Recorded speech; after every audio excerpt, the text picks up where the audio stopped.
News చూస్తున్నారు. America సరిహద్దుల్లో వందలాది మంది భారతీయులు ఇబ్బందులు పడుతున్నారు. ఇప్పటికే స్వదేశానికి చేరుకున్నారు వందలాది మంది భారతీయులు.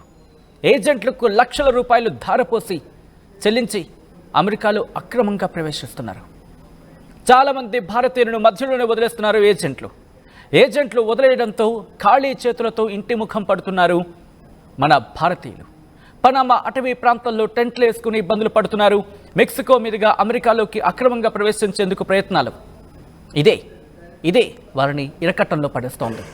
కొండలు, గుట్టలు, అడవులు, నదులు దాటుతూ అమెరికాలోకి అక్రమంగా ప్రవేశించి అక్కడ ఇరకాటంలో పడుతున్నారు. మరి ముఖ్యంగా బురద, ఎక్కడ చూసిన వర్షం. పనామా అడవుల్లో అమెరికాలోకి ఎంట్రీ ఇచ్చే ముందు ఇది పరిస్థితి. అక్కడక్కడ దొరికే ఇన్ఫర్మేషన్, ఎటువంటి ఇబ్బందులు పడుతున్నారో ఆ వీడియో నేను మీకు ఒకసారి చూపించే ప్రయత్నం చేస్తాను. మరి ముఖ్యంగా వర్షం, దాంతోపాటు బురద. అదిగో మీరు చూడొచ్చు. అమెరికాలోకి ప్రవేశించే సందర్భంలో వాళ్ళు ఎటువంటి ఇబ్బందులు పడుతున్నారు. ఇదంతా ఇదే ప్రశ్న ఈరోజు రాజ్యసభలో కూడా ఉత్పన్నమైంది. ఏజెంట్లను మోసపోయి వెళుతున్నారు. ఏజెంట్లు అక్కడ మధ్యలో వదిలేస్తున్నారు. దీంతో ఇక్కడికి రాలేక, అటు అమెరికాకు వెళ్ళలేక పనామా అడవుల్లో తీవ్ర ఇక్కట్లు ఎదుర్కొంటున్నారంటూ కూడా ఇదే అంశం చర్చకు వచ్చింది. ఈ నేపథ్యంలోనే ఒక్కసారి అక్కడ పరిస్థితి, ఒక వీడియో చక్కర్లు కొడుతోంది. ఒకసారి అక్కడ ఎటువంటి పరిస్థితులు ఉన్నాయో ఆడియోలో వింటాం.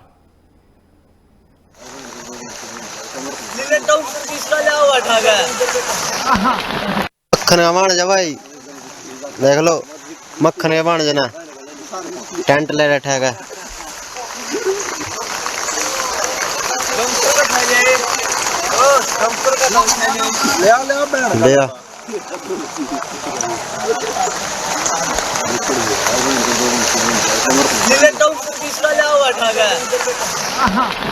मक्खन कमाण जा भाई,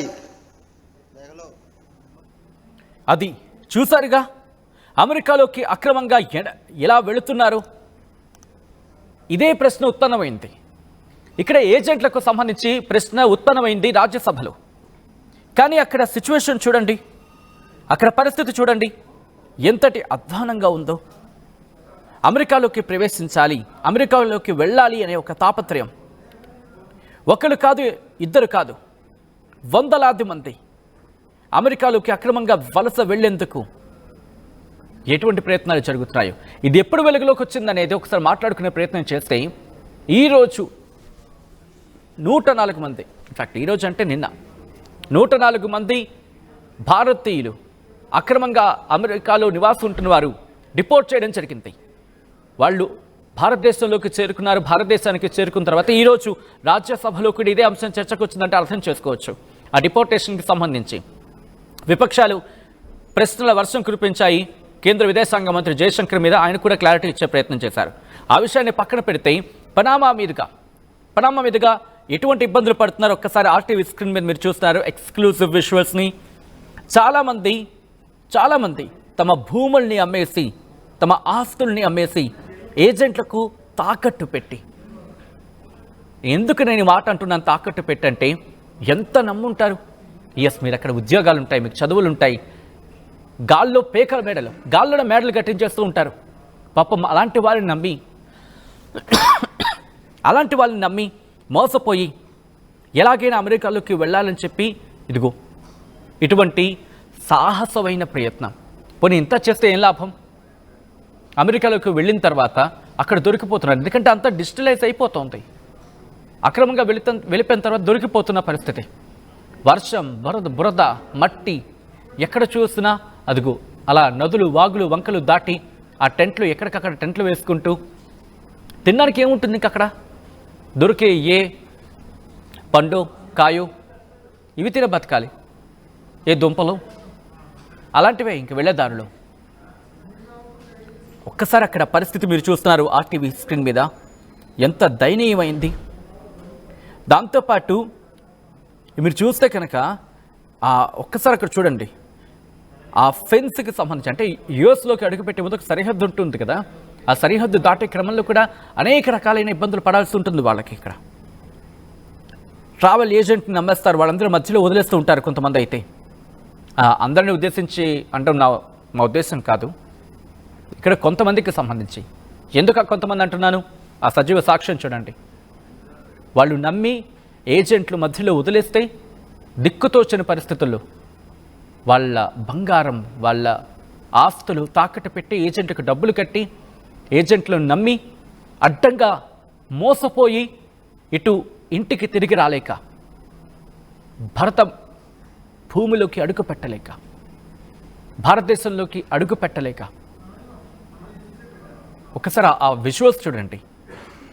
ఇక్కడ ఎంత ఘనంగా బతుకుంటారో, లేకపోతే అక్కడికి వెళ్ళి ఎంత ఘనంగా బతుకుతామని ఎన్ని ఊహలు ఉంటాయి. ఇవన్నీ కూడా ప్రస్తుతం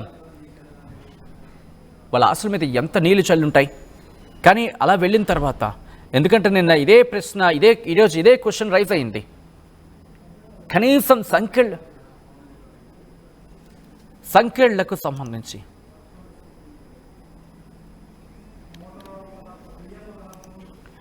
సంఖ్యలు వేసి పంపిస్తారా అనేది అక్కడ ప్రశ్నించిన పరిస్థితి. మరి ముఖ్యంగా ఒక్కొక్కరు చూసుకుంటే, ఒక వ్యక్తి పేర్లు ప్రస్తావించడం కరెక్ట్ కాదు, బట్ నేను ప్రస్తావించట్లేదు. అందుకే ఒక వ్యక్తి అయితే ట్రావెల్ ఏజెంట్కి నమ్మి యూరోప్కి సంబంధించి యూరోప్కి తీసుకువెళ్తాడు, నమ్మి మెక్సికో దగ్గర వదిలేసి ఆ తర్వాత అమెరికా అంటూ అలా 42 లక్షలు, ఒకటి కాదు రెండు కాదు, 42 లక్షలు ఖర్చు చేశాడట ఒక వ్యక్తి. ఇంకొక వ్యక్తి గురించి మాట్లాడుకుంటే, తన చెప్తున్న సందర్భంలో ఎంతటి కష్టాన్ని పడ్డాడు అనేది వర్ణించుకుంటూ వచ్చారు. మరి ముఖ్యంగా 104 మంది అక్రమ వలసదారులు వివిధ రాష్ట్రాలకు చెందిన వాళ్ళు ఉన్నారు, పంజాబ్కి చెందిన వాళ్ళు ఉన్నారు, దాంతోపాటు ఇలా అనేక ప్రాంతాలకు ఉన్న వాళ్ళు. పనామాలో ప్రయాణం మొదలు పెడతారు. ఆ తర్వాత కోస్టారికా, దాంతోపాటు హండరస్, గుటెమాలా, మెక్సికోలోకి అడుగుపెట్టే ముందు ఆ తర్వాత అమెరికాలోకి ప్రవేశానికి తీవ్రంగా శ్రమిస్తారు వీళ్ళు. ఈ నేపథ్యంలో పోనీ అంత కష్టపడి వెళ్ళిన తర్వాత ఎంత సాధారణంగా ఒక వారం రోజులుగా మనం ఏం మాట్లాడుకున్నాం? ఎందుకంటే ఇంత కష్టపడి ఏదో అక్రమంగా వెళ్ళిపోయారు కాదు, మోసపోయి వెళ్ళిపోయారు. ఇదే ప్రశ్న ఈరోజు రాజ్యసభలో కూడా రైజ్ అయింది. వందలాది మంది వెళ్ళిపోతూ ఉంటే ఏం జరుగుతుంది అనేది ఒక ప్రశ్న రైజ్ అయింది. మరి ముఖ్యంగా ఇలా ఏజెంట్లను నమ్మకండి. భారత ప్రభుత్వం ఉంది, కాన్సులేట్స్ ఉన్నాయి, కాన్సులేట్స్ని అడగండి, కాన్సులేట్స్తో మాట్లాడండి. ఆ ఏజెంట్కి సంబంధించి నమ్మకూడదా కనుక్కోండి. ఒక ఆథరైజేషన్ ఉన్న వాటిని సంప్రదించే ప్రయత్నం చేయండి. 1-2 సార్లు వెరిఫికేషన్ చేసుకోండి. మీకు ఇంకా కన్ఫర్మేషన్ కావాల్సి వచ్చినప్పుడు భారతదేశ విదేశాంగ మంత్రిత్వ శాఖను సంప్రదించే ప్రయత్నం చేయండి. ఎందుకంటే ఇదే ప్రశ్న ఈరోజు పార్లమెంట్లో కూడా రైజ్ అయిన తర్వాత వీటన్నిటికి సంబంధించి ఇంకొక వ్యక్తి అయితే, ఆ వ్యక్తి అమెరికాకు వెళ్లేందుకు బయలుదేరాడు గత ఏడాది. ఆ తర్వాత Qatar, Brazil, Peru, Colombia, Panama, ఆ తర్వాత నికరగువా, ఆ తర్వాత మెక్సికోకు వెళ్ళాడట. మెక్సికో నుంచి ఆ తర్వాత అమెరికాకు తీసుకువెళ్ళడం జరిగిందట. అమెరికాకు ప్రవేశించిన పరిస్థితి. ఈ నేపథ్యంలో తనేం చెప్తున్నాడంటే, కొండలు దాటాం, దాంతోపాటు బోట్స్ కూడా ఉపయోగించడం జరిగింది. ఎందుకంటే ఇక్కడ ఇటువంటి సినారియోలో ఒక బోట్ సాయం తీసుకున్న సందర్భంలో కూడా అది కూడా ఇబ్బందికర వాతావరణం జరిగింది. ఆ తర్వాత ఏదో బతికామంటూ చెప్పుకొచ్చాడు.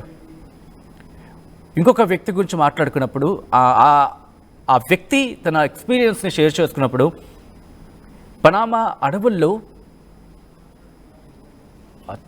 చావు అంచుల్ని చూశాడు ఒక వ్యక్తి.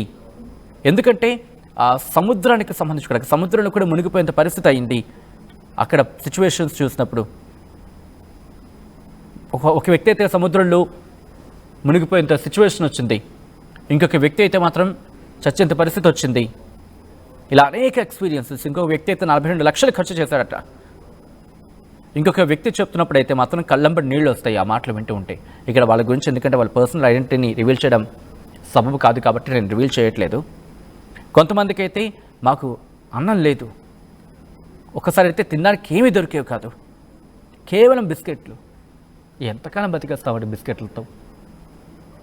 ఒక పూట తింటే ఇంకో పూటకు ఆకలి వేసేస్తుంది బిస్కెట్లు తింటే, అంతే కదా. అలాంటిది బిస్కెట్లతో వాళ్ళు గడిపారట. ఈ నేపథ్యంలోనే ఒక్కొక్కరు వాళ్ళ ఎక్స్పీరియన్స్ని షేర్ చేసుకుంటున్నప్పుడు ఈ విషయం బయటపడుతోంది. అక్రమ వలసదారుని కఠినంగా శిక్షించడంలో తప్పు లేదా అనే ఒక ప్రశ్నను మీకు అడిగాం. అవును కాదు, ఎస్ ఆర్ నో ఒకసారి చెప్పే ప్రయత్నం చేయండి. ఎందుకంటే అక్రమ వలసదారులు అని చెప్పి అమెరికా ముద్ర వేస్తున్న వీళ్ళు దాదాపుగా 18,000 మంది అంటూ కూడా ప్రస్తుతం చెప్పడం జరుగుతోంది. కానీ 7 లక్షలకు పైచిలకు ఉండొచ్చు అంటూ ఇంకొక చర్చ జరుగుతోంది. ఇటువంటి పరిస్థితుల్లో, ఇటువంటి సిచ్యువేషన్స్లో వాళ్ళు నిజంగా అక్రమ వలసదారులు అనే పదం బహుశా కరెక్ట్ అయ్యి ఉండొచ్చు. వాళ్ళు అక్రమంగా చొరపడ్డారు, కానీ మోసపోయారు కదా. వీళ్ళందరూ మోసపోయిన వాళ్ళే కదా.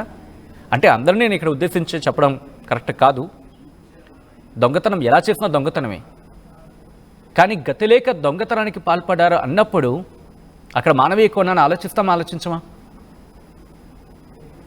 మానవీయ కోణాన్ని ఆలోచిస్తాం కదా. ఆ దొంగతనం తీవ్రతను ఆలోచిస్తాం కదా. ఒకవేళ మానవీయ కోణంలో ఆలోచించి వాళ్ళకి అక్కడ వరకు వెళ్ళే క్రమంలోనే మోసపోయారని తెలియకుండా, అంటే మోసపోకుండా వాళ్ళు కనుక వాళ్ళు అనుకునే క్రమంలో వెళ్ళుంటే బాగుపడి ఉంటే ఈరోజు ఒక సత్యనాథల్లా వ్యక్తి అయ్యి అలాంటి వాళ్ళు అయ్యేవారేమో. ఏమో ఆలోచించే ప్రయత్నించండి. ప్రభుత్వాన్ని ప్రశ్నిస్తున్నాం, పదే సార్లు ప్రభుత్వాన్ని ప్రశ్నిస్తాం కూడా. కానీ అక్కడ సినారియో ఒక్కసారి చూడండి. వాళ్ళు ఎంత ప్రాణాలకు తెగించి వెళ్ళే ప్రయత్నం. ఎందుకని మాట్లాడుకుందాం. ఒకసారి ఆడియో మీరే వినండి. मक्खन के बन जाना टेंट ले बैठा है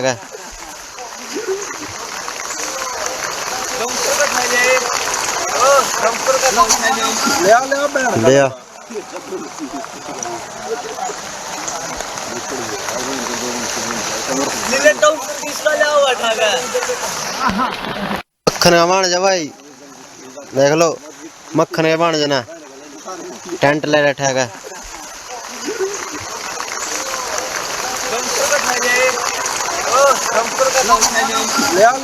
ले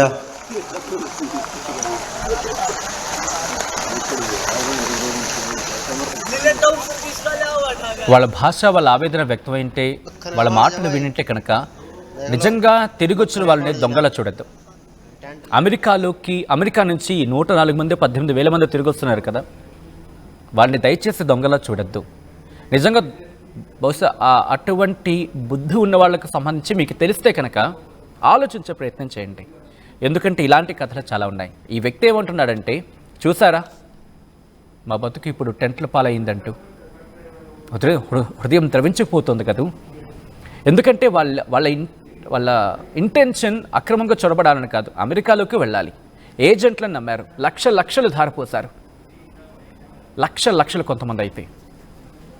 ఈ నేపథ్యంలో వాళ్ళు మధ్యలో వదిలేస్తే మోసపోయారని అర్థమయ్యి ఇటు భారత్కు తిరిగి రాలేక, ఎందుకంటే అప్పులు చేస్తుంటారు, ఆస్తులు అమ్మేసుకుని ఉంటారు, ఎలాగైనా వెళ్ళాలి, ఎలాగైనా బతకాలి. వాళ్ళకి బహుశా కమ్యూనికేషన్ కూడా అంత స్థాయిలో ఉండిండొచ్చు, ఎందుకంటే ప్రతి రూపాయి అవసరం కాబట్టి. ఇటువంటి సినారియోలో ట్రంప్ వస్తున్నాడో బయట వెళ్ళిపోతున్నాడో ఏం తెలుస్తుంది వాళ్ళకి వెళ్ళడం ఒక్కటే వాళ్ళ లక్ష్యం. ప్రవేశించిన తర్వాత ఇదిగో నువ్వు మా దేశంలో చొరబడిన అక్రమ వలసదారుడివి అని చెప్పి ముద్ర వేసేసి వాళ్ళకి తిండి లేకుండా అన్న మాట వినిపిస్తోంది. ఎంతవరకు నిజం క్లారిటీ రావాలి. ఇంకా వాళ్ళు ఏమంటున్నారు, సంఖ్యలు వేసేస్తారా, చేతులకి కాళ్ళకి సంఖ్యలు వేసేస్తారా? ఇది నిజంగా హ్యూమన్ గ్రౌండ్స్లో ఇది కరెక్టేనా? ప్రపంచ దేశాలకు అది ఈరోజు పార్లమెంట్లో, ఇన్ఫ్యాక్ట్ రాజ్యసభలో కూడా ఇదే ప్రశ్న తలెత్తింది. ఇలాంటి వాళ్ళ మీద ఆలోచించి చర్య తీసుకోకపోతే ఎటువంటి దుష్పరిణామాలు ఉంటాయో ఒక్కసారి ఆలోచించండి. నేను మీ ఊహకే వదిలేస్తున్నా, మీ ఆలోచన శక్తికే వదిలేస్తున్నా. బహుశా తిరిగి వచ్చిన వాళ్ళు వాళ్ళకెంత గిల్టీగా ఫీల్ అవుతారు? ఎవరైనా కోరుకుంటారా ఇలా అక్రమ వలసదారులు అని చెప్పి? కానీ కొంతమందికి సంబంధించి మాట్లాడుకోవచ్చు. ఎందుకంటే ఈరోజు ఇటువంటి కథలు బయటపడుతున్నాయి కాబట్టి అక్రమ వలసదారులు వాళ్ళు అయ్యి ఉండొచ్చు, కానీ మోసపోయిన వాళ్ళు కొంతమంది. అందరినీ ఆపాదించిన నా ఉద్దేశం కాదు, కొంతమందికి సంబంధించి. ఒకటి కాదు, రెండు కాదు, ఇలాంటి ఎన్ని కథలు ఉంటాయి. వాళ్ళని కదిపితే ఒక్కసారి అలా వచ్చిన వాళ్ళని, మీకు తెలిసిన వాళ్ళు ఎవరంటే ఒక్కసారి భుజం మీద చెయ్యేసి అలా ఏమనద్దు, ఏవైంది అనంటే అంతే. వాళ్ళ కన్నీళ్ళే సమాధానం చెప్తాయి. వాళ్ళ మాటల్లోని ఆ బాధ వ్యక్తమవుతుంది. ఆ కన్నీటి గాథ వింటే బహుశా గుండె కరిగిపోతుంది, ఇంకా మాట రాదు. ట్రంప్ తీసుకున్న నిర్ణయం మీకేమనిపిస్తోంది? ఆలోచించాలనిపిస్తోందా? ట్రంప్ని చేయాలనిపిస్తోందా? ట్రంపే ఆలోచన చేయాల్సిన అవసరం ఉందా? ట్రంప్ 1కి 10 సార్లు ఆలోచించుకోవాల్సిన అవసరం ఉందా? ట్రంప్ ఎందుకు పక్కన పెడదాం, ముందు మనం ఆలోచించుకుందాం అంటారా? మీకేమనిపిస్తుంది అనేది కామెంట్ చేసే ప్రయత్నం చేయండి. అండ్ ప్రెజెంట్ సినారియో మీరు చూస్తున్నారు, వాళ్ళ కష్టాన్ని కొంతమంది షేర్ చేసుకుంటున్నారు. మీకేమనిపిస్తోంది? మీ అభిప్రాయాన్ని వ్యక్తం చేయండి.